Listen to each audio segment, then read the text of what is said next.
Alright, so what we have here is what is known as an air amplifier.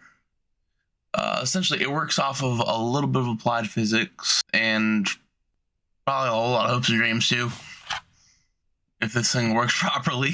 Essentially, how this works is, it's probably better just to cut the thing in half and show you. Alright, so this is a diagram of an air amplifier, pretty much cut in half. This area right here, supply air, is pretty much the same as this air inlet right there. Taking air, and as you can see, this area is a little bit wider. Inside of it, there is a chamber, which is this area right here, and it circles around the entire thing.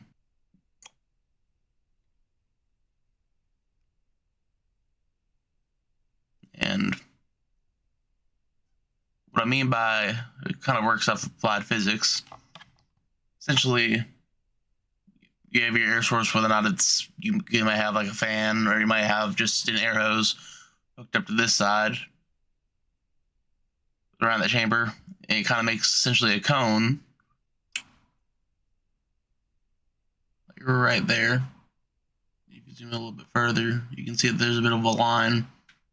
That's where the chamber opens up, shoots air out there, and there's aerodynamics and fluid dynamics type stuff. I don't even have a degree in this stuff, to be honest with you.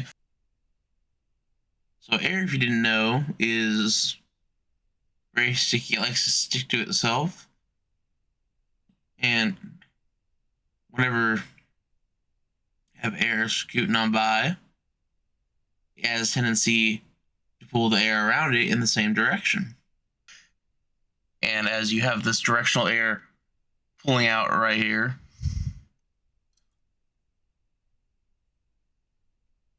you have the air going into this chamber, goes out through these little ports right here in whatever direction of your choosing. It sticks to the air in this area, creating negative pressure back here. So you go from a large opening to a smaller opening. There's a change in pressure, high pressure, low pressure, and it's going to want to suck all the air behind it, along with therefore getting a higher air output than what you put into it. And this is really good in just general blowing down applications, or when you drop pressure, air temperature drops as well. It's very good for cooling down a room if you're on a job site.